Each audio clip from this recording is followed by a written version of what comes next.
పరిశుద్ధ గ్రంథము బైబిలును అనుదినము ధ్యానించెదను.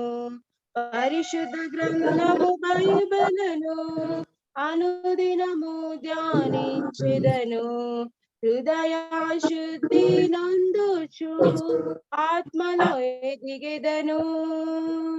హృదయ శుద్ధి నందుచు ఆత్మలో ఎదిగెదను. Meditate the Bible day to day to be pure in heart and grow in spirit. Meditate the Bible day to day to be pure in heart and grow in spirit. వాక్యం విన్నాం. ఆఖరి వర్తమానం యేసు ప్రభు వారి పరిశుద్ధమైన కల్మషమైన రక్తంలో భద్రపరచబడిన స్థానిక సంఘాల్లో ఉన్నటువంటి పరిశుద్ధులైన అందరికీ ఆయన నామ పేరిట వందనాలు. కొంత సమయము వాక్యాన్ని ధ్యానించుకొని దేవుడు మనల్ని ప్రేరేపించిన రీతిగా మనము యోగ్యమైన రీతిగా మనలో చేయలాగున నాతో పాటు మీ పరిశుద్ధ గ్రంథములను మనం ప్రతి వారము ధ్యానించుకున్నటువంటి అంశము క్రైస్తవ సంఘాల్లో ఎక్కువ శాతము, ఎక్కువ భాగము, ఎక్కువ పర్యాయాలు ధ్యానించుకుంటున్నటువంటి అంశము కొరింథీయులకు రాసిన మొదటి పత్రిక 11వ అధ్యాయము. కొరింథీయులకు రాసిన మొదటి పత్రిక 11వ అధ్యాయము 23 నుండి 31 వరకు వచనము మార్చి వచనము చదువుకుంటాము.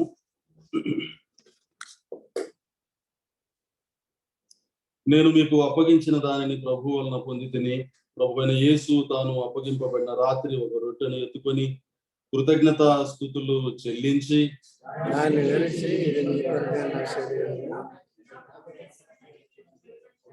ఆ ప్రకారమే భోజనమైన పిమ్మట ఆయన పాత్రను ఎత్తుకొని, ఈ పాత్ర నా రక్తం వలనైన కొత్త నిబంధన, మీరు దీనిలోనిది త్రాగునప్పుడల్లా నన్ను జ్ఞాపకము చేసుకున్నటకై దీనిని చేయుడని చెప్పాను.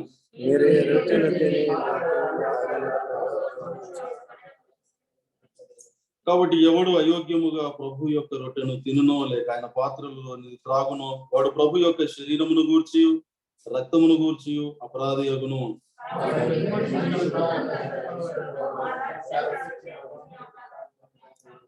ప్రభు శరీరం అని వివేచింపక తిని త్రాగువాడు తనకు శిక్షా విధి కలుగుటకే తిని త్రాగుచున్నాడు.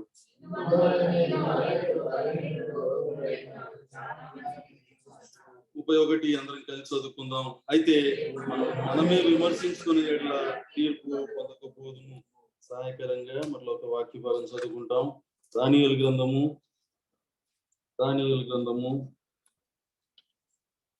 9వ అధ్యాయం. Book of Daniel chapter 9 verse 23లో ఒక్క భాగం మాత్రం నేను చదువుతాను. నీవు బహు ప్రియుడవు. 10వ అధ్యాయము 11వ వచనము. నీవు బహు ప్రియుడవు. అదే అధ్యాయములో 19వ వచనము. తెలుగు బైబిల్లో 18, 19 రెండు కలిసి ఉన్నాయి. నీవు బహు ప్రియుడవు. తలలు వంచండి. మోకరించగలిగితే మోకరించండి, లేదా ప్రార్థనలో మీరున్న స్థలంలోనే నాతో ఏకీభవించండి. ప్రేమ నమ్మకం కలిగిన ప్రియ పరలోకమందున మా తండ్రి, నమ్మదగిన దేవ, సర్వాధికారి అయిన ప్రభువ, ఆది మధ్యాంతర రైతుడా, మారని మార్పు చెందని దేవ, పరిశుద్ధమైన నామమునకు వందనములు స్తోత్రములు చెల్లిస్తుంటున్నాం ప్రభువ. శరీరంలో మూలుగుచూ ఉన్నటువంటి మమ్మల్ని మీరు ఆశించిన స్థాయిలో ఏనాడు భక్తి జీవితము లేనటువంటి మమ్మల్ని దీర్ఘశాంతము వహిస్తూ నూతనముగా వాత్సల్యతను పుట్టించుకుంటూ ప్రతిరోజు నీ కోపాన్ని అణుచుకుంటూ దయను ఆయుష్కాలం అంతా చూపిస్తూ మమ్మల్ని ఉద్ధరిస్తున్న దేవా, మీకు వందనములు, మీకు స్తోత్రము. ఆయన ఈరోజు కూడా నిన్న రాత్రి మీరు మమ్మల్ని జ్ఞాపకం చేసుకున్నారు. ఈ కృపలో మమ్మల్ని భద్రపరిచినారు. మరొక ప్రభు దినాన్ని మా జీవితంలో ఆత్మీయంగాను శరీరకంగాను సజీవంగా మీరు జ్ఞాపకం చేస్తున్నారు. విశ్వాసములో ఇంకా కొనసాగడానికి మీరు కృపను అనుగ్రహించినారు. నాయన తండ్రి, కృప వెంబడి కృపను, నీ మంచితనాన్ని అంతటినీ మా మీద కుమ్మరిస్తూ ఉన్నారు. అందరి బట్టి నీకు స్తోత్రములు ప్రభువా. జీవించుటకు కానీ పరిశుద్ధమైన నీ సంఘములో నిలబడుటకు కానీ ఏమాత్రము యోగ్యత లేనటువంటి వాడిని నేను ఏ స్థలం వల్ల నిలిచి ఉన్నానో గమనం కలిగి ఉన్నాను ప్రభువా. నాయన తండ్రి, దయ చూపించండి, కనికరం ఉంచండి. ఈ ఉదయకాల సమయంలో మీ అనాది సంకల్పాన్ని నా పట్ల, స్థానిక సంఘములో కూర్చొని ఉన్న మీ బిడ్డల పట్ల, వర్చువల్ మీటింగ్ లో ఆయా స్థలాల్లో నీ మాటలు వింటున్నటువంటి నీ బిడ్డల పట్ల నీ ఉద్దేశాన్ని సంపూర్ణముగా ఈరోజు వెల్లడి చేయవలసిందిగా వేడుకుంటున్నాం. కేవలం నీ కృపను మాత్రమే కోరుకుంటున్నాం. నీ కృప మమ్మల్ని దాటిపోనివ్వకండి ప్రభువా. ఈరోజు నువ్వు ఏం మాట్లాడాలని మా పట్ల నువ్వు తలంపులు కలిగి ఉన్నావు, ఆ మాటలో ఒక మాట అయినా నువ్వు ఇక్కడ నుంచి తీసుకొని వెళ్ళకుండా కృప చూపించండి. నిలబడిన మీ దాసుడు నిష్ప్రయోజకుడైన నీ సన్నిధానంలో మరలా ఒకసారి ఒప్పుకుంటున్నాను ప్రభువా. నీ అందే నేను అతిశయిస్తుంటున్నాను. నాకు కాదు, మాకు కాదు, నీ కృపా సత్యములను బట్టి నీకే మహిమ, నీకే ఘనత, నీకే ప్రభావములు. పరిశుద్ధమైన దేవ, ఈ సమయాన్ని దీవించండి. ఆయన మాటల చేత ఏ మానవుడు దేవుని నీతిని వెల్లడి చేయలేడు. కాబట్టి ప్రభువా, పరిశుద్ధాత్మ దేవుని యొక్క నడిపింపును మాత్రమే మేము కోరుకుంటున్నాం. నేను ఎంతటి వాడును ప్రభువా, జీవం కలిగిన నీ సంఘం ఎదుట నిలబడడానికి. అపవిత్రమైన పెదవులు, అపవిత్రమైన తలంపులు, నాయన పాప నియమము వెలుకున్న శరీరములో మునుగుచున్నటువంటి ఒక బలహీనుని శిలోచాటును మరుగు చేయవలసిందిగా బహు వినయముగా నీ పాదముల చెంత నా శిరస్సు వాల్చి బహు వినయముగా బతులాడుతున్నాను. నాతో మాట్లాడండి, నీ బిడ్డలతో కూడా మీరు మాట్లాడండి. అపవాదికి అవమానము, నీ బిడ్డలమైన మాకు క్షేమాభివృద్ధి కలుగున్నట్లుగా, తద్వారా సంఘములో నీ కుమారుని నామము అత్యధికముగా హెచ్చించబడినట్లుగా, తద్వారా ఉన్నత స్థలముల్లో ఉన్న నీకు మహిమ కలుగునట్లుగా ఈ సమయాన్ని దీవించవలసిందిగా పొంది ఉన్నాము నా విశ్వాసముతో క్రీస్తు యేసు మహిమ గల నామమున పేరిట ప్రార్థించి వేడుకుంటున్నాం మా తండ్రి. ఆమేన్. మొట్టమొదటిసారిగా మీ మధ్యలో నిలబడి దేవుని వాక్యాన్ని మరి పంచుకోవడానికి ప్రభు ఇచ్చిన మంచి తరుణాన్ని బట్టి నేను దేవునికి ఎంతైనా వందనస్తున్నాను. వాస్తవానికి ఈ రోజు వాక్యం విందామని వచ్చాను, కానీ అన్న ప్రేమపూర్వకంగా నన్ను నిలబెట్టినందుకు అన్నకు నేను ఎంతైనా వందనస్తున్నాను. వాక్యంలోనికి మనం ధ్యానించక ముందు ఈ సమయాన్ని పాటిస్తాను. నేను ఒక 5 నిమిషాలు ఒకవేళ అటు అయితే దయచేసి భరించండి. అలాగని మిమ్మల్ని మెంటల్ గా నేను ప్రిపేర్ చేయట్లేదు, త్వరగానే ముగిస్తాను. నేను వాక్య ధ్యానంలోనికి వెళ్ళక ముందు అపోస్తుల కార్యంలో ఒక మాటను మనం జ్ఞాపకం చేసుకుందాం. 9వ అధ్యాయము, అపోస్తుల కార్యములు 9వ అధ్యాయంలో 7వ వచనంలో నేను చదువుతున్నాను, జాగ్రత్తగా గమనించండి. అతనితో ప్రయాణము చేసిన మనుష్యులు ఆ స్వరమును వినిది కానీ ఎవనిని చూడక మౌనులై నిలబడిరి. నేను మరలా ఒకసారి దాంట్లో మనకు అవసరమైన భాగాన్ని నేను చదువుతున్నాను. మనుష్యులు ఆ స్వరమును వినిరి. జ్ఞాపకం చేసుకుందాం. 22వ అధ్యాయం రండి, అక్కడే అపోస్తుల కార్యములు 22వ అధ్యాయము 9వ వచనము. నాతో కూడా ఉన్న వారు, అంటే ఆ మనుషులు, ఏ 9వ అధ్యాయము 6వ వచనంలో ఏ మనుషుల గురించి అయితే లూకా భక్తుడు చెప్పినాడో, ఇక్కడ అపోస్తులైన పౌలు అదే మనుషుల గురించి చెప్తున్నాడు. నాతో కూడా ఉన్నవారు ఆ వెలుగును చూచిరి కానీ నాతో మాట్లాడిన వారి స్వరమును వారు వినలేదు. 9వ అధ్యాయంలో ఆ మనుషులు ఆ స్వరమును వినిరి అని రాశాడు. 22వ అధ్యాయము 9వ వచనములో ఆ స్వరమును వినలేదు అనే మాటను మనం అక్కడ చూస్తుంటున్నాం. బైబిల్లో ఎప్పుడు ఒక వాక్యము ఇంకొక వాక్యాన్ని వ్యతిరేకించదు. ఎందుచేతనంటే ఇది మనుషుల ఆలోచనలో నుంచి రాయబడినటువంటి పుస్తకం కాదు. ఇది ఆత్మ ఆవేశము చేత మనుషులు ఆయా కాలాల్లో దాదాపుగా ఎన్నో సంవత్సరాల కాలంలో 40 మంది ప్రవక్తలకు పైగా దీన్ని రాసినటువంటి పుస్తకము. ఏకభావము, ఏక తాత్పర్యం ఉన్నటువంటి ఒకే ఒక పుస్తకము బైబిల్ భూమి మీద ఏదైనా ఉందా అంటే అది బైబిల్ గ్రంథం. సరే, దీని యొక్క మీనింగ్, ఇది మన మెడిటేషన్ కి సంబంధించిన అంశము కాదు. వాక్యంలోనికి వెళ్ళక ముందు దేవుడి తలంపును తీసుకొని వస్తుంటున్నాడు. ఒక దగ్గర ఆ స్వరమును వినిరి అని, మరి ఒక దగ్గర ఆ స్వరమును వినలేదని, ఇలాంటి మాటలు వచ్చినప్పుడు మనము ఆరిజిన్ టెక్స్ట్ ని లేదా అక్కడ కాంటెక్స్ట్ ని జాగ్రత్తగా గమనించినప్పుడు దాంట్లో ఉన్న భావం మనకు పరిశుద్ధ గ్రంథంలోనే దొరుకుతుంది. ఒరిజినల్ టెక్స్ట్ లో అక్కడ ఏం రాశారనంటే, పౌలు గురించి రాస్తూ ఉన్నప్పుడు సౌండ్ అని క్షమించండి వాయిస్ అని రాశారు, అంటే స్వరము అని రాశారు. పౌలుతో పాటు ఉన్నటువంటి వాళ్ళ గురించి రాస్తున్నప్పుడు శబ్దము, సౌండ్ అని రాశారు. రెండిటికి తేడా ఏమిటనంటే, శబ్దము, నేను బిగ్గరగా వాక్యం చెబితే బయట ఉన్న వాళ్ళకి ఒక శబ్దం వినిపిస్తుంది, లోపల కూర్చున్నటువంటి వాళ్ళకు స్వరం వినిపిస్తుంది. ఇంకా అర్థం అవడానికి చాలా జాగ్రత్తగా ఆలకిస్తే, శిలువ మీద ఒకనికి శబ్దం మాత్రమే వినిపించింది, మరి ఒకనికి స్వరం వినిపించింది. అదుల్లాము గుహలో ఉన్నప్పుడు ఆయనకు దేవుని స్వరం వినిపించింది కాబట్టి కష్టాల్లో సైతం ఆయన ఆరాధన చేయగలిగినాడు. తన గదిలో ఒంటరిగా కూర్చున్నప్పుడు సమూయేలుకు దేవుని స్వరము వినపడింది అనే విషయాన్ని కూడా మనం జాగ్రత్తగా గమనించాలి. తలంపు ఏంటంటే వాక్యంలోకి వెళ్ళక ముందు మందిరాల్లో కూడా చాలా మందివి ఎక్కువ శాతము దేవుని శబ్దాన్ని వినేసి వెళ్ళిపోతారు, స్వరం వినరు.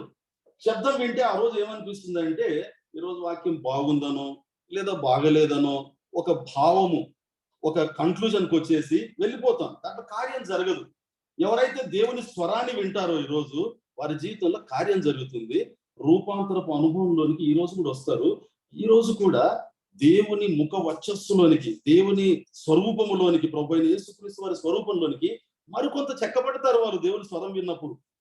కాబట్టి ఈరోజు నువ్వు శబ్దం వినేసి ఇక్కడ నుంచి వెళ్తావా, ఈరోజు దేవుని స్వరాన్ని విని ఇక్కడ నుంచి వెళ్తావా అనేది it is up to you.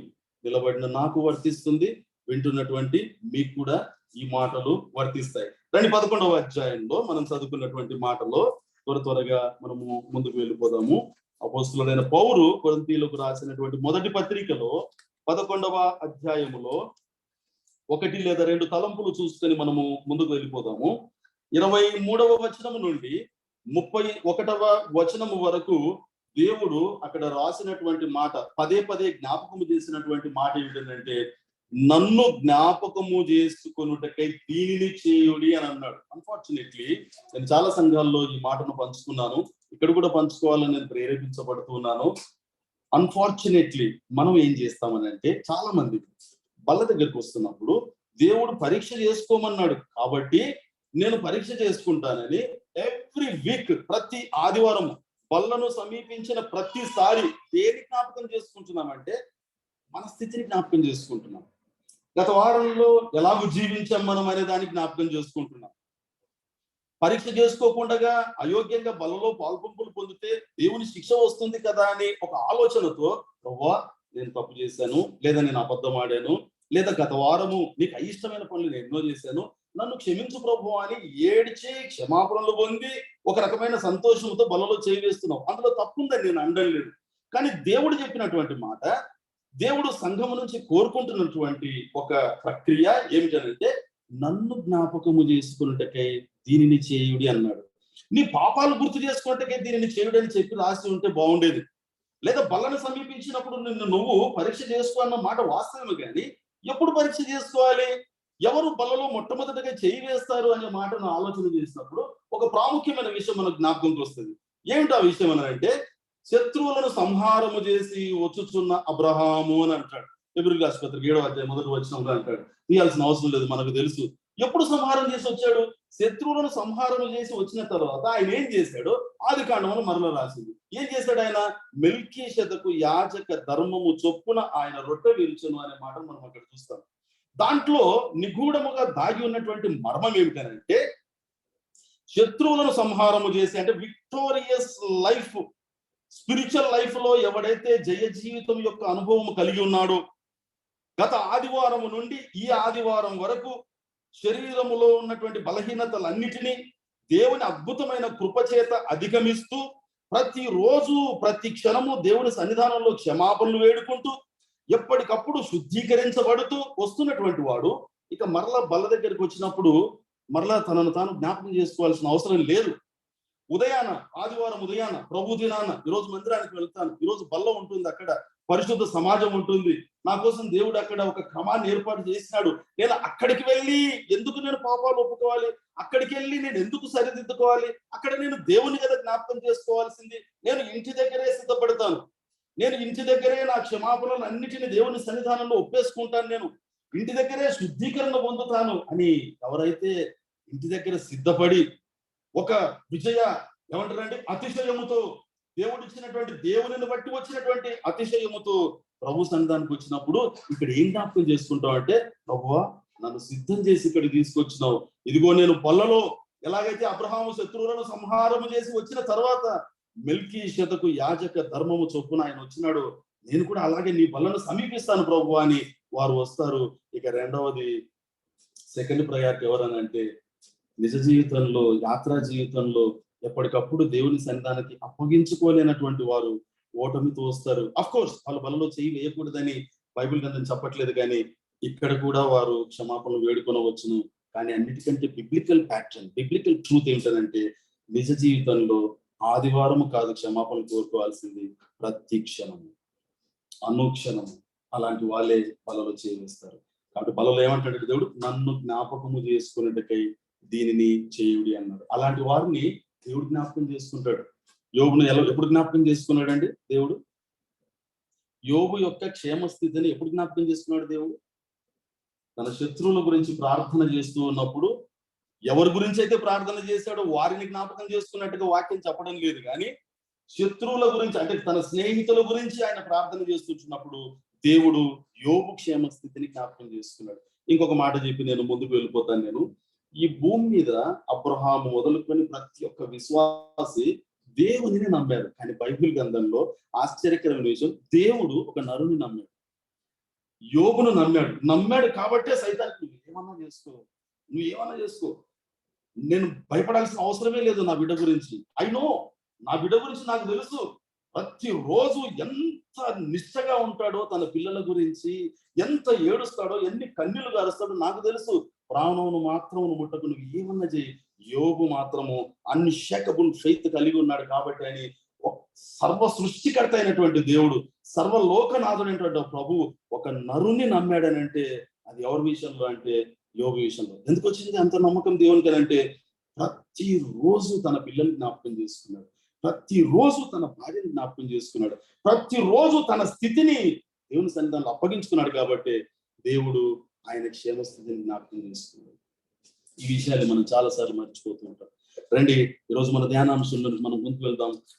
హెబ్రీయులకు క్షమించండి, దానియేలు గ్రంథము తీసి పెట్టుకునండి. సమయం అప్పుడే 1:15 గంట అయిపోయింది, ఇంకా అరగంట సమయం ఉంది మనకు. దానియేలు గ్రంథము 9వ అధ్యాయములో 10వ అధ్యాయములో 3 వచనాల్లో ఒక మాటను మనం చదువుకున్నాం. నీవు బహు ప్రియుడవు. ఈ మాటను మనం చాలా సార్లు ధ్యానించుకుని ఉండవచ్చును. ఇదే స్థలంలో నిలబడి అనేక మంది దైవజనులు కూడా దీన్ని చెప్పి ఉండవచ్చును. Word has multi dimensions. వాక్యము భిన్న ముఖములు కలిగినటువంటిది. ఒకటే వాక్యం ఇది ఎంతండి, ఎన్ని పేజీలు ఉన్న కరెక్ట్గా నాకు తెలియదు, కానీ 66 పుస్తకాలు ఉన్న ఈ బైబిల్ ఆధారం చేసుకొని ఎన్ని పుస్తకాలు రాయబడినాయనంటే తూచ శక్యము కానటువంటి పుస్తకాలు రాయబడినాయి భూమి మీద. ఒకటే ఆధారం. అంత శక్తి కలిగినటువంటిది ఈ వాక్యం. కాబట్టి విన్నటువంటి వాక్యమైనా, విన్నటువంటి ప్రసంగమైనా ఈరోజు నూతనముగా మాట్లాడగలిగినటువంటి శక్తి ఈ వాక్యానికి ఉన్నది. కాబట్టి జాగ్రత్తగా విన్నట్లయితే ఒక్క మాట ద్వారా ఆయన సంధింపబడి ఈరోజు మనము ఇక్కడ నుంచి వెళతాం.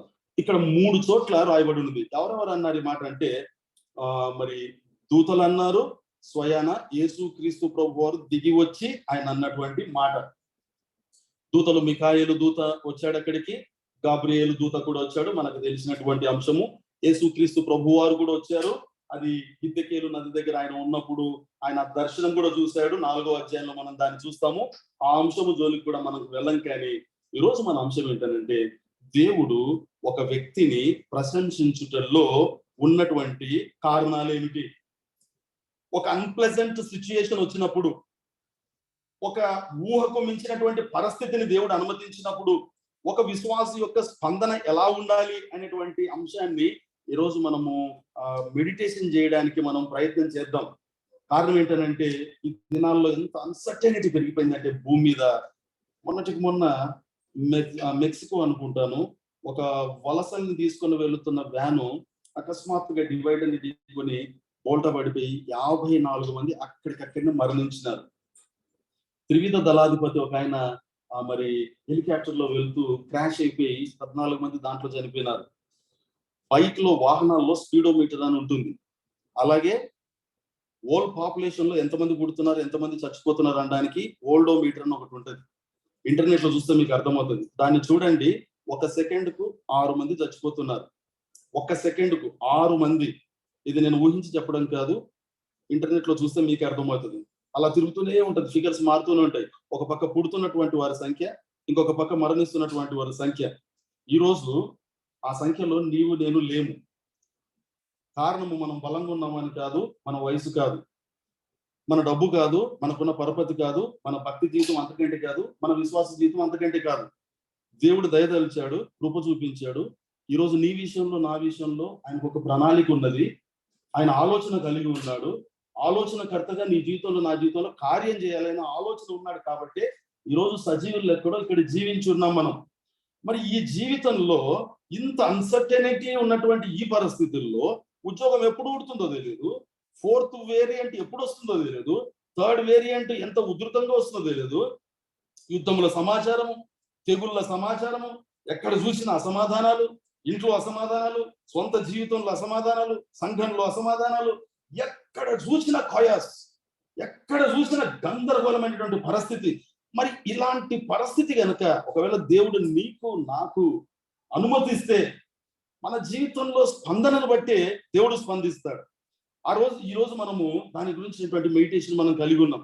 ఒక వ్యక్తిని నీవు బహుప్రియుడవు Daniel, you are greatly beloved అని దూతల చేత స్వయాన సృష్టికర్త అయినటువంటి దేవుడే భూమి మీదకి వచ్చి ఎందుకు అనాల్సి వచ్చింది ఏమిటంటే, దానియేలు అంత గొప్ప ప్రశంసను దేవుని దగ్గర పొందక ముందు ఏం చేశాడయ్యానంటే ఒక్క మాటలో చెప్పొచ్చు, తన జీవితాన్ని మూల్యముగా చెల్లించాడు. తన జీవితాన్ని, ఎంటైర్ జీవితాన్ని ఎలాంటి స్థితిలో ఆయన చెల్లించాడు ఒక మాట చూద్దాం.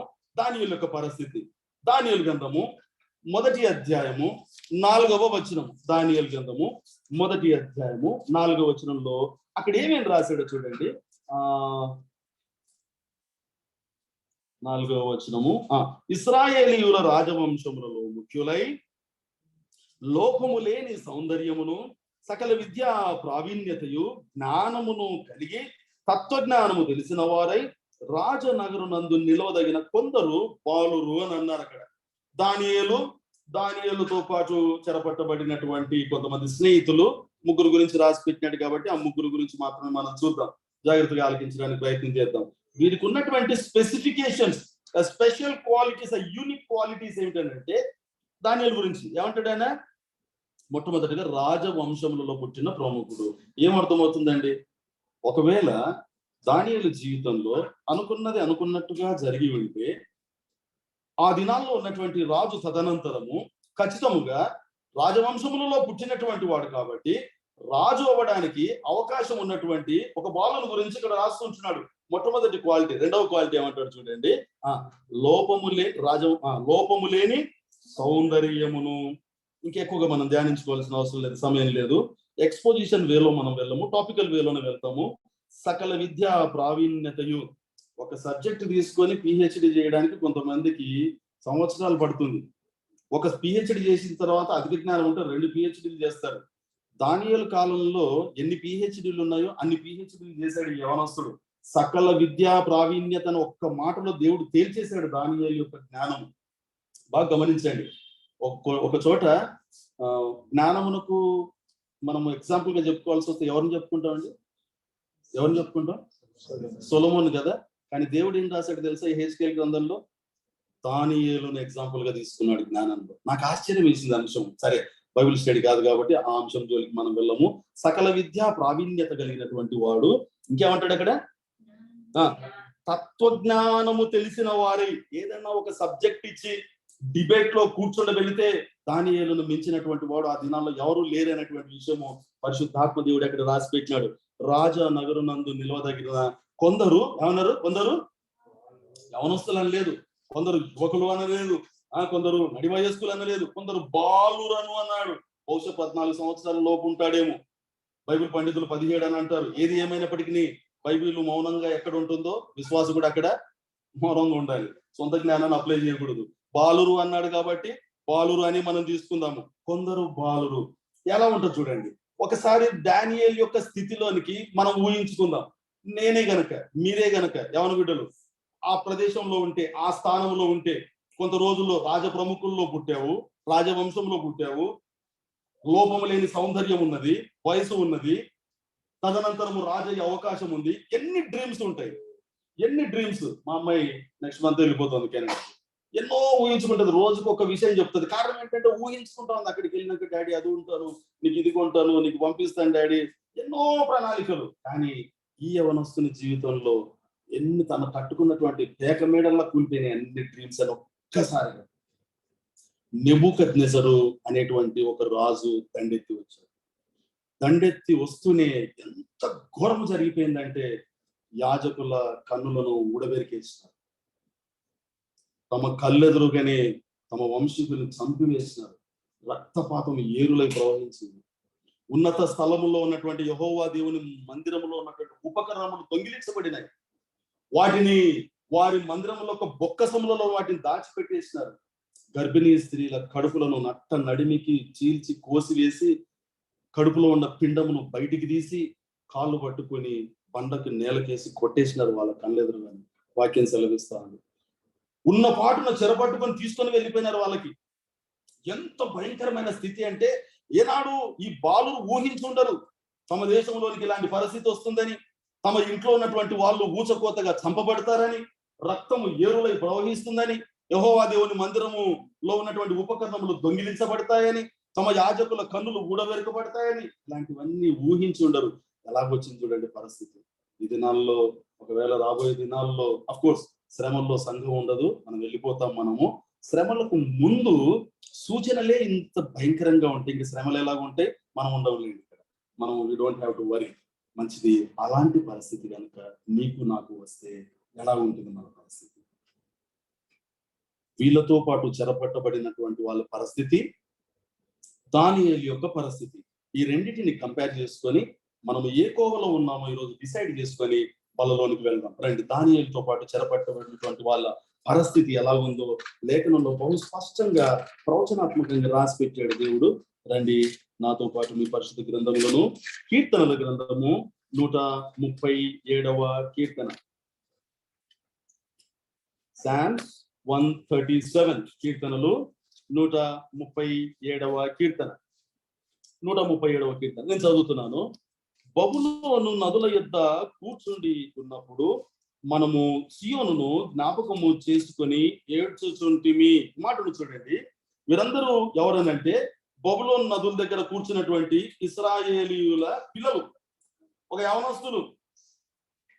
దానియేలుతో పాటు చెరపట్టబడినటువంటి కొంతమంది యవనస్తులు. వారు ఏం జ్ఞాపకం చేసుకుంటున్నారు అక్కడ? బబులోను నదుల దగ్గర కూర్చుండి ఉన్నప్పుడు మనము ఏం జ్ఞాపకం చేసుకుంటారండి? సియోనును జ్ఞాపకము చేసుకుంటున్నంత మాట వరకు ఓకే, అబ్సల్యూట్లీ పర్ఫెక్ట్. ఎటువంటి దాంట్లో కాంట్రడిక్షన్ ఏమీ లేదు. కానీ దాని కొనసాగింపుగా ఇంకొక మాట రాశాడు. ఏం రాశాడు అక్కడ? ఏడ్చుచుంటిమి అన్నారు.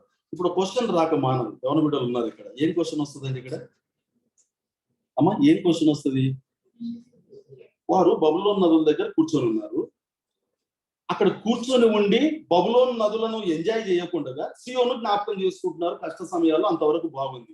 ఆ తర్వాత ఏడ్చుచుండిరి అన్నారు. అంటే కారణం ఏంటి? ఏమొస్తుంది క్వశ్చన్ ఇక్కడ? వాళ్ళు ఎందుకు ఏడుస్తున్నారని క్వశ్చన్ వస్తుంది. దానికంటే ముందు సియోనును జ్ఞాపకం చేసుకుంటే ఒక విశ్వాసి యొక్క పరిస్థితి ఎలా ఉండాలో బైబిల్ గ్రంథం చెప్తుంది. 149వ కీర్తన 2వ వచనం. 149వ కీర్తన 2వ వచనం ఏముందండి అక్కడ? ఇశ్రాయేలీయులు తమ్మును పుట్టించిన వాణిని బట్టి సంతోషించుదురుగాక, సియోను జనులు తమ రాజును బట్టి ఆనందించుదురుగాక. సంతోషము, ఆనందము. రక్షించబడినటువంటి వారికి ఈ రెండు పదములు తప్ప దుఃఖము లేదు అని పౌలు కూడా చెప్పాడు. మరలా చెప్పుదును ఆనందించుడి, మరలా చెప్పుదును ఆనందించుడి. మరి వీళ్ళు ఎందుకు ఏడుస్తున్నారు? సియోనును జ్ఞాపకం చేసుకుంటున్నారు, సియోను రాజును జ్ఞాపకం చేసుకుంటున్నారు. But still they are weeping.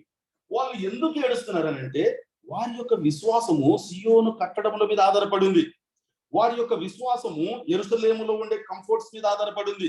వారి యొక్క విశ్వాసము వారి యాజకుల మీద, వారి మందిరాల మీద, మందిరంలో ఉండే ఉపకరణముల మీద, హస్తకృతాలయముల మీద, వారి యొక్క ప్లెజెంట్ సిచ్యుయేషన్ మీద, టాంజబుల్ థింగ్స్ మీద, వాటి మీద ఆధారపడింది. కాబట్టి వాటిని తొలగించినప్పుడు their faith is shaking. వారి యొక్క విశ్వాసము ఎందుకు చెదిరింది? వారు సియోనును జ్ఞాపకం చేసుకుంటూ, సియోను రాజును జ్ఞాపకం చేసుకుంటూ కూడా వారు ఎందుకు ఏడుస్తున్నారు అనే విషయాన్ని జ్ఞాపకం చేసుకుంటూ ఒకసారి ఆలోచన చేద్దాము. మన విశ్వాసము దేని మీద కట్టబడింది? ఈరోజు కరోనా, చాలా మంది భయపడుతున్నారు, ఉపవాస ప్రార్థనలు చేస్తున్నారు. ఏమంటే మనం దుఃఖించవచ్చునా? ఒక మాట అంటే నేను ఏమంటారు, రియలిస్టిక్ గానే మాట్లాడుతున్నాను. ప్రసంగం చేస్తున్నాను కాబట్టి ప్రాక్టికల్ గా సాధ్యం కాని విషయాలు నేను మాట్లాడడం నా ఉద్దేశం కాదు. మనము దుఃఖించవచ్చునా? పౌలు ఏమంటాడు? మీకు ఏదో ఒక వింత సంభవించినట్టు మీరు ఆశ్చర్యపోకండి అని అన్నాడు కదా. సో ఇలాంటివన్నిటిని బైబిల్ గ్రంథంలో రాసి పెట్టాడు కదా, మనం ఎందుకు దుఃఖించాలి మరి? ఇలాంటి వేరియంట్లు ఇంకో 150 వచ్చినా కూడా, ఇంకా 89 ఉన్నాయంట చైనా వాడి దగ్గర, ఉన్నాయో లేదో నాకు తెలియదు కానీ వార్తలు చెప్తున్నారు. అన్ని మూకుమ్మడిగా దాడి చేసినప్పటికీ దుఃఖించుటకు ఆస్కారం లేని ఒక తెగ, ఒక ప్రశస్తమైన జనం ఏదైనా ఉందంటే దే ఆర్ క్రిస్టియన్స్. కారణం ఏంటో తెలిసిందండి? అవన్నీ బైబిల్లో రాసి పెట్టినాయి కాబట్టి గుండెలు విరుచుకొని తిరగొచ్చు. ఇంకా yes my Bible is truth, నా బైబిల్లో రాసి ఉన్నదే జరుగుతుంది, రాసి లేని జరగడం లేదు, కాబట్టి ఐ షుడ్ రిజాయిస్. నేను ప్రభువులోకి ఆనందించాలి. దేవుని రాకడ సమీపమైంది. కష్టాలు ఎక్కువైనప్పుడు విశ్వాసికి కలగాల్సింది ఏంటో తెలుసా అండి? క్యూరియాసిటీ. ఎస్, కష్టాలు ఎక్కువ అవుతున్నాయి, ఈ శరీరంలో నుంచి రేపో ఎల్లుండో నాకు విమోచన కలుగుతుంది, నేను మధ్యాకాశంలో ఆయన సంధిస్తాను అనే క్యూరియాసిటీ ఎందుకు రావడం లేదు మనకు? Why we are praying for corona? ఎందుకు? అసలు దేవుని చిత్తము లేకుండా ఒక విశ్వాసిని కరోనా తగులుతుందా అనేది బిగ్గెస్ట్ క్వశ్చన్. దేవుని చిత్తము లేకుండా నీ దగ్గరికి ఇంకొక మాట చెప్పనివ్వండి నన్ను, ఒక వెంట్రుక కూడా కింద రాలి పడదు విశ్వాస జీవితంలో, రాలి పడదు. That's true. ఇదే బైబిల్ సత్యము. ప్రియమైన దేవుని సంగమా, ఈ అంత్య దినాల్లో ఆనందించాల్సినటువంటి నీవు నేను ఇప్పుడు మనం ప్రార్థన చేయాల్సింది దేని గురించి తెలుసా అండి? వ్యాక్సిన్ గురించి కాదు, కరోనా గురించి కాదు. ప్రభువా, ఇంతమంది చచ్చిపోతున్నారే, వాళ్ళలో రక్షణ లేకుండా ఎంతమంది చచ్చిపోతున్నారు ప్రభువా అని కన్నీళ్లు గార్చాల్సిన అవసరం ఉంది. పుల్వామా కేసులో ఆ మిలిటరీ వాళ్ళందరూ వస్తున్నారు, చాలా మంది చచ్చిపోయినారు, 500 మంది పైన చచ్చిపోయినారు. RDX బాంబు ఒక్కసారి పేల్ చేసినారు, చచ్చిపోయినారు 200 మంది, 240, ఐఎమ్ నాట్ షూర్. కొన్ని నెలల తర్వాత సర్జికల్ స్ట్రైక్ చేశారు. సర్జికల్ స్ట్రైక్ చేస్తున్నప్పుడు మిలిటరీ వాళ్ళు ఉదయాన్నే చీకటి పడక ఇంకా తెల్లారక ముందే వెళ్ళేసి 550 మందిని గుట్టు చప్పుడు కాకుండా చంపేశారు. ఈ విషయం తర్వాత అంతా బయటకు వచ్చింది, యూట్యూబ్ లో కూడా పెట్టారు, మీరు కూడా చూసే ఉంటారు. ఇద్దరు సేవకులు మాట్లాడుకుంటున్నారు. ఒక సేవకుడు నామకార్థుడు, ఇంకొక సేవకుడు బాగా ఆరాటం ఉన్నటువంటి వాడు, దేవుని కోసము ఆక్రందన కలిగినటువంటి వాడు. ఈ నామకార్థుడైనటువంటి ఈ సేవకుడు ఏమంటున్నాడంటే, అన్న ఇండియన్ ఆర్మీ ఇస్ గ్రేట్ అన్న, 550 మందిని చంపేశారన్నా అని ఆనందాన్ని పంచుకుంటున్నాడు. ఈయన అట్లాగే ఉండాలన్నా ఈ ముస్లింస్ కి అది ఇదని ఈయన ఏదో ఉద్రేకంగా మాట్లాడుతున్నాడు. ఆ సేవకుడు వింటూ కళ్ళంబడి నీళ్ళు అలాగా అర్చిస్తుంటే నాకు అర్థం కాలేదు. ఎందుకన్నా ఏడుస్తున్నారంటే, 550 మంది నా ప్రభువుని చూడకుండా వెళ్ళిపోయారు, 550 మంది నా ప్రభువుని ఆ ప్రేమను రుచించకుండా వెళ్ళిపోయారని ఆయన ఏడుస్తున్నాడు. ఇది క్రైస్తవుని స్పందన. ఇలా ఉండాలి క్రైస్తవుని స్పందన. అందుకోసమని నేను నన్ను ఇంకా జీవించి ఉంచడానికి కారణం ఇదే, సుఖించడానికి కాదు, తాగడానికి కాదు, ఈ బిల్డింగ్లు కట్టుకోవడానికి కాదు. ఇవన్నీ ఒకసారి లయమైపోతాయి. భూమి మహా వేండ్రముతో లయమైపోతుంది, ఆకాశము చాప వల్ల మరత చుట్టుపడి నక్షత్రములు నాలిపోతాయి, ఏమి ఉండదు. నూతన సృష్టిలోకి మనం వెళ్ళిపోతాం. ఈ శరీరం కూడా ఉండదు, బాధ పెట్టే శరీరం ఉండదు, ఈ ప్రిన్సిపల్ ఉండదు. ఈ శరీరానికి అమర్త్య శరీరాలు ధరించుకుంటాం. ఒకసారి ఊహించుకోండి ఎంత క్యూట్ గా ఉంటుందో ఆ ఇమాజినేషన్. ఎంత క్యూట్ గా ఉంటదంటే అసలు నేను ఈ లోకస్తునే కాదనే భావన ఇవి తలుచుకున్నప్పుడు వస్తుంది. నో, ఆయన ఫారినర్, నేను ఇక్కడ ఉండను అన్న. అమెరికాకి వెళ్ళారు, వచ్చేసారు. అక్కడే ఉన్నారా? ఆయన దేశం కాదు అది, వచ్చేసారు. ఇదే ఆయన దేశం. ఎక్కువసేపు ఉండలేరు ఆయన, చలికి పడదు ఆయనకు, వచ్చేస్తారు, ఉండరు అక్కడ. మనం కూడా ఇక్కడ ఉండం, వెళ్ళిపోతాం మనం. ఈ భావన వాళ్ళలో చేయి వేస్తున్నప్పుడు ఈ భావన కలగాలి. నశించిపోతున్న ఆత్మల విషయంలో దాహం కలగాలి. ఇది లేకపోతే ఏ ప్రయోజనం ఉండదు. ప్రియమైన దేవుని సంగమా, మందిరానికి వస్తున్నాము వెళ్ళిపోతున్నాం, దినాలు గడిచిపోతున్నాయి, వయసు మీద పడిపోతుంది. నిన్నటి వరకు చిన్నపిల్లలు వాళ్ళు ఇప్పుడు 40 ఏళ్ళు 50 ఏళ్ళు వస్తున్నాయి, పెళ్లిళ్ళు చేస్తున్నారు, పిల్లలు పుడుతున్నారు, వాళ్ళు పెద్దగా అవుతున్నారు, వెళ్ళిపోతున్నారు. ఒకనొక రోజున అకస్మాత్తుగా కన్ను మూస్తూ పెట్టులో వాడేస్తారు, తీసుకుపోయి ముందు దోతరాడ వాడేస్తారు. ఏం సాధించాం? అక్కడికి వెళ్ళిన తర్వాత ఏ ముఖంతో దేవుణ్ణి ఎదుర్కొంటాం మనం? ఇన్ని సత్యాలు మన సంఘాల్లో బోధించినంత వాక్యం ఉంటే ఏ సంఘాల్లో కూడా బోధించాలి. ఇంత తెలుసుకుంటున్నటువంటి నీవు నేను మన జీవితం ఎలా ఉంది అనేది ఈరోజు బలలోనికి చేయి ముందు మనం ప్రశ్న వేసుకున్నాం. 137వ కీర్తన 2వ వచనం. వాటి మధ్యనున్న నిరవంజి చెట్లకు మన సితారాలను తగిలించితిమి, అచ్చట మనలను చెరగొన్న వారు ఒక కీర్తన పాడుడి అనేది, మనల్ని బాధించిన వారు సియోను కీర్తనలో ఒక దానిని మాకు వినిపించుడి అని మనలను ఉల్లాసము కోరిరి. మనం గమనించండి, కొంచెం డెప్త్ అయినటువంటి సబ్జెక్టు అయినప్పటికీ ఒక్కొక్కటిగా మనకున్న సమయంలోనే ధ్యానించుకుందాము. అచ్చట మనల్ని చెరగొన్న వారు అంటే బబులోను సైనికులు ఒక కీర్తన పాడుడి అని కాదండి, రెండవ వచనం కదా, వాటి మధ్యన ఉన్న నిరవంజి చెట్లకు మన సితారాలను తగిలించి ఉంచితిమి. ఈ మాటను కొద్దిగా మెడిటేట్ చేద్దాం ఒక 5 నిమిషాలు. ఏం తెచ్చుకున్నారంటే అండి వాళ్ళ వెంట సితారా. నెబూకద్నెజరు ఇశ్రాయేళ్ల మీదకి దండెత్తి వచ్చినప్పుడు, యెరూషలేము మీదకి దండెత్తి వచ్చినప్పుడు, వారిని చెరపట్టుకొని తీసుకొని వస్తున్నప్పుడు, వారి దేశములో నుంచి వారు ఏమేమి తమ వెంట బబులోనికి తీసుకువచ్చారో అక్కడ రాసి పెట్టబడలేదు. కానీ ఒకటే ఒకని రాశాడు పరిశుద్ధాత్మ దేవుడు, సితారాలు వారి వెంట తెచ్చుకున్నారు అని రాశాడు. ఎందుకు తెచ్చుకున్నారు అనే మాటను ఆలోచన చేస్తే ఒక ఎగ్జాంపుల్ చెప్తాను. రాజశేఖర రెడ్డి గారు బతుకున్నప్పుడు వరదలు వచ్చినాయి. శ్రీశైలం గేట్లు ఒక్కసారిగా తెరిచేసినారు. తుంగభద్ర, పెన్నా నది, కృష్ణా నది అన్ని పొర్లుతా ఉన్నాయి. ఆ మేనమామ టీవీలో వార్తలు చూస్తా ఉన్నాడు. ఎప్పుడు రాలేదు కర్నూలుకి, 100 సంవత్సరాల తర్వాత ఉప్పెనలాగా వరదలు వస్తున్నాయి, తుంగభద్ర పొంగిపోయిందంట అని వార్తలు చూస్తా ఉన్నాడు.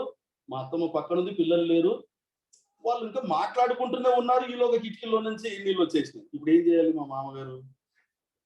ఏం చేయాలి కదా, మూవర్స్ అండ్ ప్యాకర్స్ కి ఫోన్ చేసి లారీని బుక్ చేసి సామాన్లు ప్యాక్ చేసి నీట్ గా తాటిపత్రి కప్పి ప్యాక్ చేసి తీసుకెళ్తాడా? ఏం చేస్తాడు? ఉన్న పాటున తనకి ఇష్టమైన వస్తువులను చంకను పెట్టుకొని ముందు అక్కడి నుంచి పారిపోవాలి, అంతే కదండి, లేకపోతే నీళ్ళలో చచ్చిపోతాడు. వెంటనే మా మామ ఏం చేశాడంటే ఒక సంకన బైబిల్ పెట్టుకున్నాడు, ఇంకొక సంకన మా అత్తని పెట్టుకున్నాడు, జంప్ బయటకు వెళ్ళిపోయాడు. ఆ రెండే ఆయనకి ఇష్టమైనది. ఇక్కడ వీళ్ళు కూడా ఏం చేశారు? నెబూకద్నెజరు దండెత్తి వచ్చినప్పుడు ఏం చేశారంటే ఏమి తీసుకెళ్లేదు, వాళ్ళు సితారాలు తీసుకెళ్లారు. అంటే దాని అర్థం ఏమిటి? వీళ్ళు యెరూషలేములో ఉన్నప్పుడు ఆరాధికులై ఉండాలి. వీళ్ళు సియోనులో ఉన్నప్పుడు దేవునిని ఆరాధించేవారు, తలాంతులు కలిగినటువంటి వాళ్ళు, పాటలు పాడేటువంటి వాళ్ళు, మ్యూజిక్ ఇన్స్ట్రుమెంట్ వాయించేటువంటి వాళ్ళు. వారు తమకిష్టమైన సితారాలను తీసుకొని వెళ్ళడానికి దేవుడు వారికి అనుమతించినాడు.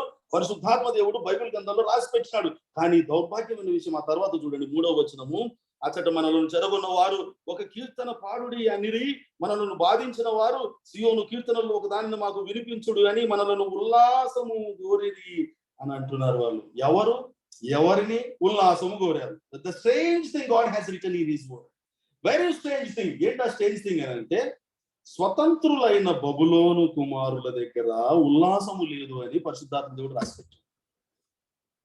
ఉల్లాసాన్ని ఎక్కడ ఎత్తుకుతున్నారయ్యా వాళ్ళు అని అంటే, సమస్తాన్ని కోల్పోయి గడ్డాలు మాసిపోయిన బట్టలు పెంచుకొని బబులోను నదుల దగ్గర తిండి తిప్పలు లేకుండా ఏడుస్తున్నటువంటి వాళ్ళ దగ్గరికి వచ్చి వాళ్ళు ఏమడుగుతున్నారంటే, మీ దగ్గర ఉల్లాసం ఉంది, సియోను గీతాలు మేము విన్నాము, ఎరుకో గోడలను పాటల ద్వారా మీరు కూలగొట్టినారనంట, మీ దేవుడు జలరాశిని ఏకరాశిని నిలబెట్టినాడంట, మీ దేవుడు 40 సంవత్సరములు అరణ్యంలో నడిపిస్తే మీ చెప్పులు కూడా తెగిపోలేదంట, మీ బట్టలు పాతగిలేదంట, ఆకాశంలో దేవదూతలు బుద్ధించే మన్నాను మీకు కురిపించాడంట.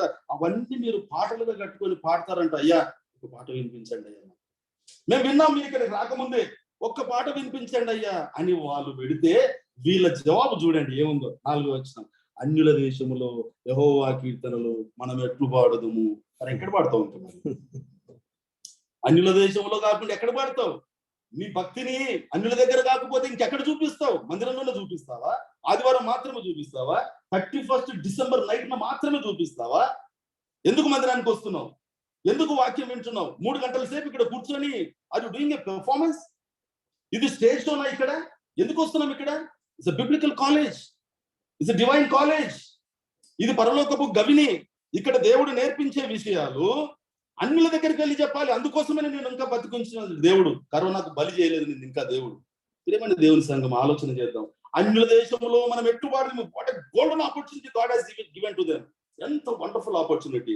బబులోనులో సువార్త ప్రకటించడానికి దేవుడు ఇచ్చినటువంటి అద్భుతమైన అవకాశాన్ని వారు కేవలము మా దగ్గర డీజే సౌండ్ సిస్టమ్ లేదని, స్పీకర్ లేదని, కంప్యూటర్ లేవని, డ్రమ్స్ లేవని, డ్రమ్ కిట్ లేదని, పులి పీఠం లేదు, యాజకులు లేరు, మందిరాలు లేవు, మేము ఎట్లా వాడతాం బ్రదర్, మైక్ లేకపోతే మాకు వాక్యం రాదు బ్రదర్ అంటారు కొంతమంది. ఎంత దారుణమైన విషయం. ప్రియమైన దేవుని సంఘం, నీవు నేను బతికి ఉన్నది ఒక్క స్త్రీ కోసం, ఒక్క సమరయ స్త్రీ కోసం మిట్ట మధ్యాహ్నం వేళ స్వయాన సృష్టికర్త అయినటువంటి దేవుడు నడుచుకుంటున్నాడు. ఒక్క ఆత్మ. 9 మంది పరిగెట్టుకుంటూ వచ్చారు, కానీ ఆయన వెతుకుతున్నది ఒక్కని గురించి మాత్రమే. అంత ఆరాటం దేవునికి, నశించిపోతున్నటువంటి వాళ్ళ విషయంలో అంత ఆరాటం. చూడండి, జర్మయా, బుక్ ఆఫ్ జర్మయా ఒక మాట మనం ముందుకు వెళ్ళిపోదాం, ఇంకొక 10 నిమిషాల సమయం. Book of Jeremiah chapter 51 verse 10 చూడండి. 51:10 ఇర్మియా గ్రంథము 51వ అధ్యాయము 10వ వచనం. రండి, సియోనులో మన దేవుడైన యెహోవా చేసిన పనిని. ఎంత శ్రేష్టమైన మాటలు రాసి పెట్టాడని ప్రవచనాత్మకంగా దేవునికి ముందుగానే తెలుసు వాళ్ళు అక్కడికి వెళ్తారని. ముందుగానే చెప్పాడు, సియోనులో మీరు తమ దేవుడు చేసినటువంటి గొప్ప కార్యములు, ఆశ్చర్య కార్యములు వివరించుట కొరకు వారికి అంత మంచి అవకాశం ఇస్తే వారు చెప్పలేకపోయినారు. ఏమైనా దేవుని సంగమా, ఆలోచన చేద్దాం. నాకు తెలిసిన ఒక దైవజనుడు ఉన్నాడండి. ఒక రోజు మాట్లాడుకుంటున్నప్పుడు ఆయన ఏమన్నాడంటే, అన్న బ్రేక్ఫాస్ట్ చేశారన్నా అని 10:30కి అడిగాను నేను. ఆయన ఏమన్నాడంటే, దేవుడు ఈ రోజు ఒక్కరికి కూడా కరపత్రిక ఇచ్చే అవకాశము, సువార్త చెప్పే అవకాశం నాకు ఇవ్వలేదు బ్రదర్, నేను తినలేదంటే. అదేంటన్నా అన్నారు. అంటే ఆయన ఏం చెప్పాడంటే, నేను ఒక్కరికన్నా సువార్త చెప్పకపోతే బ్రేక్ఫాస్ట్ చేయను, రెండో వానికి చెప్పకపోతే లంచ్ చేయను, మూడో వానికి చెప్పకపోతే నేను డిన్నర్ చేయను అనేటువంటి మాట మాట్లాడినప్పుడు నాకు అనిపించింది, పెద్ద పెద్ద మందిరాల్లోకి వెళ్ళి వాక్యం చెప్పడం కాదు పరిచర్య అంటే. పెద్ద పెద్ద ఫ్లైట్లలో వెళ్ళి చేయడం పరిచర్య కాదు. నశించిపోతున్న ఆత్మ ఎక్కడ కనపడితే అక్కడ క్రీస్తు మనసు కలిగినటువంటి వాడు ఒక్క మాట అయినా చెప్పకుండా ఉండనే ఉండదు. అసలు ఇంపాసిబుల్. రచింపబడిన బిగినింగ్ డేస్ లో మీకు ఎంతమందికి తెలుసో లేదు, ఫతేనగర్లో ఎయిర్పోర్ట్ ఇక్కడే ఉండేది. ఎయిర్పోర్ట్ బల్కంపేట లైన్ లో మొత్తం ఆ గోడ ఈ చివరి నుంచి ఆ చివరి వరకు కుష్ఠవ్యాధులు ఉండేవాళ్ళు. అప్పుడు అంత డెవలప్మెంట్ లేదు అక్కడ, అంత గుట్టలు పొలాలు ఉండేవి ఆ బేగంపేట గుట్టకు అటువైపు. తొలి దినాల్లో రోషం మంట, ప్రతిరోజు నేను నాతో పాటు రక్షింపబడినటువంటి వాళ్ళు కరపత్రిక తీసుకుపోయి వాళ్ళ దగ్గర మధ్యాహ్నం వరకు కుష్ఠవ్యాధులు కూర్చునే వాళ్ళు. ఇప్పుడు లేదా మంట. ఎప్పుడోసారి వెళ్తాం గాస్పెల్స్ వార్తకి. నేను కూడా సిగ్గుపడాల్సినటువంటి విషయమే. దేవుడు అవకాశం ఇచ్చినాడు, ఇంత వయసు ఇచ్చినాడు, కృప వెంబడి కృప చూపిస్తున్నాడు. దేనికోసం అని అంటే సువార్త కోసం మాత్రమే. నశించిపోతున్నటువంటి వారిని రక్షించుట కొరకు మాత్రమే. అగ్నిలో నుంచి తప్పించినట్లుగా ఒక్కరినైనా తప్పించుకోవటం మాత్రమే దేవుడు మనల్ని ఇక్కడ పెట్టాడు. తినుము త్రాగము సుఖించు అనడానికి మాత్రం కాదు. This is the biblical truth. ఒప్పుకున్నా ఒప్పుకోకున్నా ఇదే సత్యం. రండి ముందుకు వెళ్ళిపోదాం, సమయం చాలా అయిపోతుంది. ఆ తర్వాత ఏమంటారండి, అవన్నీ మనం మెడిటేషన్ చేసుకోవడానికి సమయం లేదండి. చివరి వచనం చూసేసుకుందాం మనము. 8వ వచనము 9వ వచనం చదువుదాం. 8 చదవడమ్మా. వాడు చేయబడబోవు బబులోను కుమారి, నీవు మాకు చేసిన క్రియలను బట్టి నీకు ప్రతీకారము చేయువాడు ధన్యుడు. నీ పసిపిల్లలను పట్టుకొని వారిని బండకు వేసి కొట్టువాడు ధన్యుడు. శపిస్తూ ఉన్నారు, బబులోనును శపిస్తున్నారు. కారణం ఏమిటి చూడండి, ఇర్మియా గ్రంథంలోని 51వ అధ్యాయం 35వ వచనం. ఇర్మియా గ్రంథము 51:35లో ఇదే వచనం గురించి ఒక ప్రాఫెసీ రాయబడి ఉంది అక్కడ. 35 అనుకుంటాను. నాకును నా దేహమునకును చేయబడిన హింస, బబులోను మీదికి ప్రతీకార రూపముగా దిగును గాక అని అనుకొనును. ఇది ముందుగానే రాసి పెట్టాడు ఇర్మియా భక్తుల ద్వారా. వీళ్ళు వెళ్తారు, అక్కడికి వెళ్ళి వాళ్ళని దీవించమంటే, వాళ్ళకు సువార్త చెప్పమంటే, నా ప్రేమను వివరించమంటే వాళ్ళు ఈ రకంగా శపిస్తారు అని దేవుడు ముందుగానే ప్రవచనాత్మకంగా రాసి పెట్టినాడు. ఎన్నో ప్రవచనాలు, ఒక్కటి కాదండి. అసలు ఈ అధ్యాయం అంతటిలో ధ్యానం చేస్తే ఒక్కొక్క వచనం గురించి ఒక్కొక్క బైబిల్ స్టడీ తీసుకోవచ్చు. అంత లోతైన మర్మాలు దీంట్లో దాచిపెట్టబడి. ఇంకేమంటారు చివరి వచనంలో, నీ పిల్లలను పట్టుకొని వారిని పండకు వేసి కొట్టువాడు ధన్యుడు. ఎందుకు చెప్పిస్తున్నారు వాళ్ళని చూడండి. దానికి ఆన్సర్ ఎక్కడుందంటే Isaiah, book of Isaiah chapter 13 verse 16. Book of Isaiah chapter 13 verse 16. వారు చూచుచుండగా వారి పసిపిల్లలు నలగగొట్టబడుదురు. వారి ఇండ్లు దోచుకునబడును. వారి భార్యలు చెరుపబడుదురు. ఇవన్నీ జరిగాయండి. అందుచేతనే వాళ్ళు శపిస్తా ఉన్నారు. మొదటితో మనము ఈ చాప్టర్ ని ముగించుకున్నాము. ఒక 5 నిమిషాలు నేను ముగిస్తాను. ఏమైనా దేవుని సంగమా ఆలోచన చేద్దాం. ఇదే పరిస్థితుల్లో ఉన్నాడు. Now let us come to the subject. ఇదే పరిస్థితుల్లో దావీదు, దానియేలు గారితో పాటు చెరపట్టబడినటువంటి ఇంకా 4 అక్కడే ఉన్నారు. కానీ వాళ్ళు బబులోను నది దగ్గరికి వెళ్ళలేదు, వీళ్ళతో పాటు కూర్చొని విలపించలేదు, తమకున్నటువంటి తలాంతులను నిర్వహణ చెట్లకు తగిలించలేదు, సియోనును చూస్తూ వాళ్ళు ఏడవలేదు. కారణం ఏంటో తెలుసునా అండి? చూడండి, దానియేలు గ్రంథము 9వ అధ్యాయము, దానియేలు గ్రంథము 9వ అధ్యాయము ఒక చక్కటి మాటను దేవుడు అక్కడ రాసి పెట్టినాడు. 9వ అధ్యాయము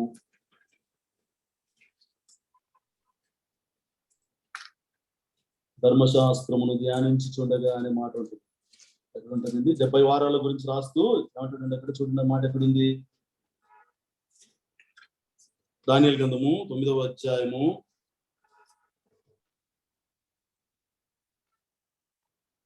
గ్రంథముల వలన తెలుసుకొంటిని అనే మాట ఒక మాట అంటాడు. అన్నమాట నాకు సారీ ఎంత నేను గ్రంథముల వలన తెలుసు. 2వ వచనం చదవండి.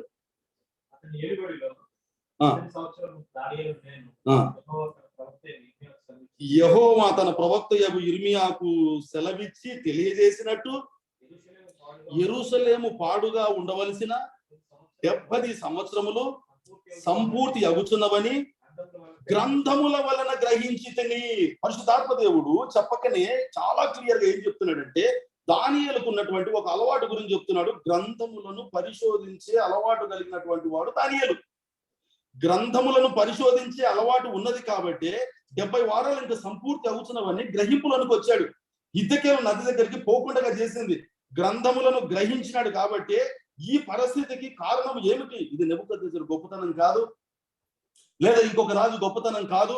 దేవుడే దేవుని పిల్లల్ని అనుమతిస్తే తప్ప దేవుని పిల్లల్ని ఎవడు ముట్టలేడు. ఆయన కనుగుట్టుని ముట్టిన దాంతో సమానము.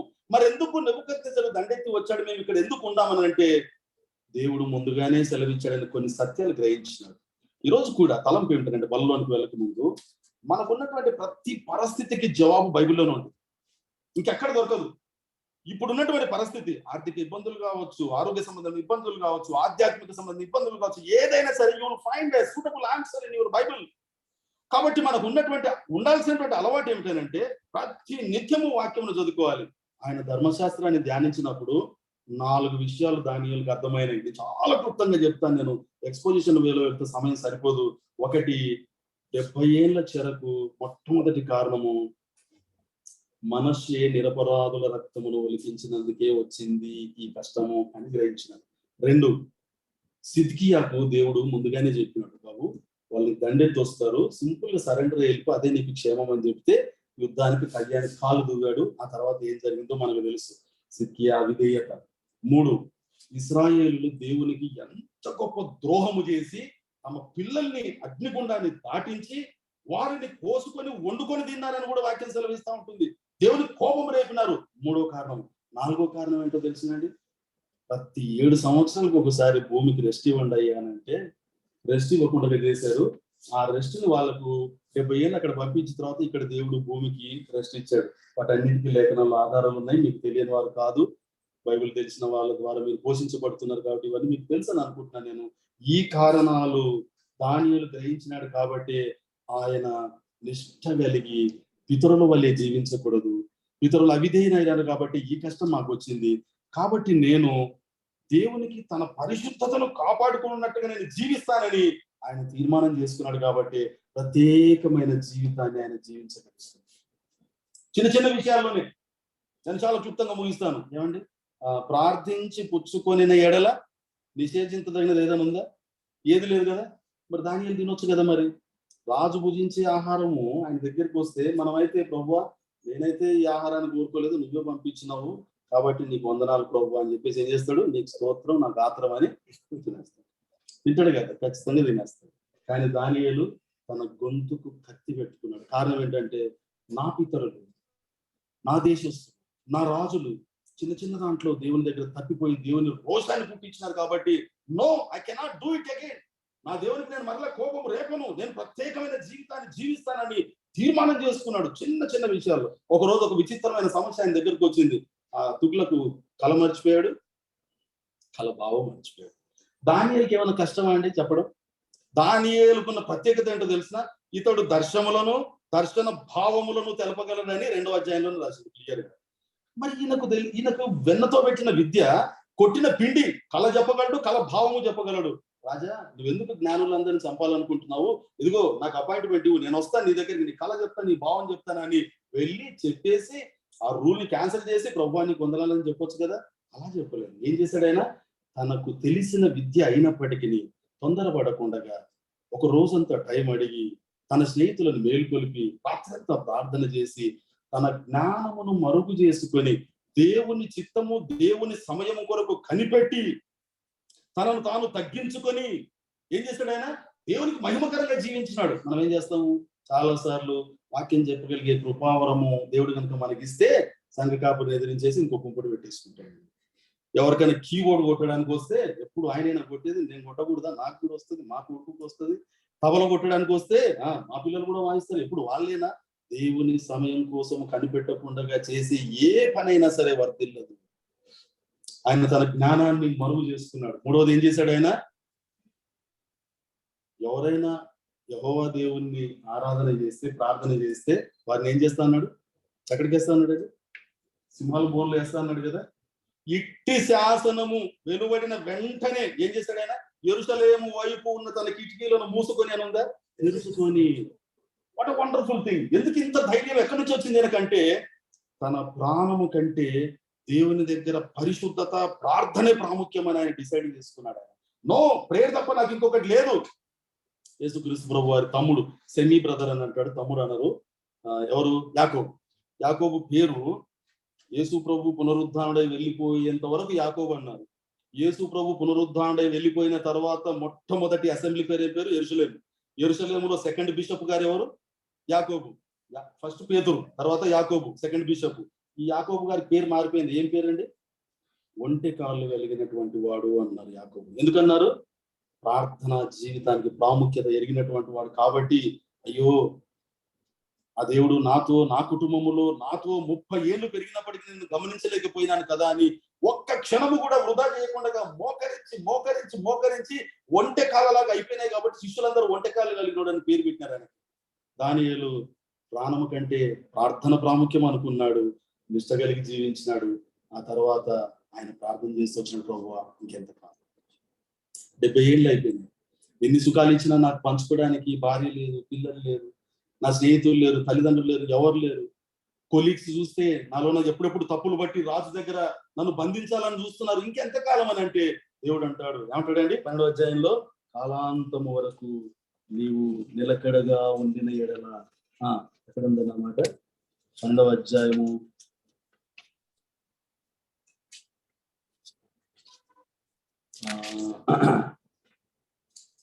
12వ అధ్యాయంలోనే ఉంటుందన్నమాట. కాలాంతము వరకు లాస్ట్ చివరి వచనం, నీవు అంచము వరకు నిలకడగా ఉండిన ఎడల విశ్రాంతి నొంది కాలాంతమందు నీ వంతులో నిలచెదవు. ఆఖరి అంశము ఇదొక్క అంశాన్ని 2 నిమిషాలు చూసుకొని మనం ముగించుకుందాం. ప్రేమని దేవుని సంగమా, ప్రభువా ఈ కష్టాలు తీసేయి, ఈ కష్టాలు తీసేయని ప్రార్థన చేస్తున్నావా? That's not matured prayer. God has allowed to go through that kind of circumstances. ఒక మాట చెప్పనివ్వండి నన్ను, if you want to walk on the water to reach Jesus, you must have to get down from your boat first. నువ్వు నీ boat లో ఉన్నంత సేపు నీటి మీద నడవలేవు. నువ్వు నీ బోట్ లో కంఫర్ట్ జోన్ లో ఉన్నంత సేపు నువ్వు ప్రభువును చేరుకోనలేవు. You must get down first your boat. నీ కంఫర్ట్ జోన్ లో నుంచి నువ్వు బయటికి వస్తేనే, అలల తాకిడికి నువ్వు కొట్టబడితేనే నీళ్ల మీద నువ్వు నడవగలవు, లేకపోతే రాదు. ఎట్లా ప్రార్థన చేయాలంటే, నిజమైన బిలీవర్, ప్రభువా కష్టాలు ఇచ్చావా, నా మీద నీకు ఉన్నటువంటి కాన్ఫిడెన్స్ బట్టి నీకు వందనాలు ప్రభువా, ప్లీజ్ స్ట్రెంగ్థెన్ మీ, నన్ను బలపరచు. కరోనా వచ్చిందా? ఎస్, నీ చిత్తం లేకుండా ఇది రాలేదు, నీ నామానికి మహిమ కలుగును గాక అని ప్రార్థన చేస్తే దేవుడు ఎంత సంతోషిస్తాడు. యెహోవా ఇచ్చను, యెహోవా తీసుకుని ప్రసంగాలు చేస్తాం కదా, అదే పరిస్థితి మన దగ్గరికి వస్తుంది. ఉన్న ఒక్కగానొక్క కొడుకుని బలి ఇమ్మంటే ముద్దు పెట్టుకొని కౌలించుకొని, ఓర్నాయనా ఎంత పని అయిపోయారా, ఓర్నాయనా ఎంత ఏడ్చాడండి, ఏడు లేదు తీసుకొని వెళ్ళిపోయాడు, మళ్ళా వస్తామని చెప్పాడు. ఆరాధన వర్తమానాన్ని కూడా మనం విన్నాం. ప్రియమైన దేవుని సంగమా, ఆలోచన చేద్దాం. మనం ప్రసంగికులు మాత్రమే కాదు, మనం వినేవాళ్ళం మాత్రమే కాదు, మనము చేసేవారమని దేవుడు చూడాలని ఆయన ఆశపడుతుంటాడు. దానియేలు నిరూపించినాడు. అంతము వరకు ఏం సుఖాలు ఉండేవి ఆయన జీవితంలో? ఒక్క సుఖమని ఉందా? ఒక రోజు ఆయన అంటాడు ఒక మాట, ఆయన ఎంత మీరు అనొచ్చు 70 ఏళ్ళు ప్రధానమంత్రిగా చేశాడు బ్రదర్ అంటే, ఆయన మాటలో అంటాడు ఊపిరి విడవలేకుండా ఉన్నాను ప్రభు అని అంటాడు. అంతగా చెమట గార్చినాడు ఆయన, అంతగా ప్రభు కోసం కనిపెట్టినాడు. తన ప్రజల యొక్క విమోచన కొరకు 70 ఏళ్ళు ఆహార నిమిషాలు ఒంటరిగా పోరాటం చేసినాడు దానియేలు. అందుచేతనే దేవుడు అన్నాడు, బహు ప్రియుడు అయ్యాను నాకు, యు ఆర్ గ్రేట్లీ బిలోవ్డ్ అన్నాడు. అలాంటి ప్రశంస నీకు నాకు కూడా దేవుడు ఇవ్వాలని ఆశపడుతుంటున్నాడు. బల్లోని పిల్లలకు జ్ఞాపకం చేసుకున్నాం, నన్ను జ్ఞాపకం చేసుకుంటే దీవించాడు. దేవుడి వాక్యమును తన మహిమార్థమే దీవించనుగా. దయచేసి మోకరించండి, ప్రార్థన చేసుకుందాం.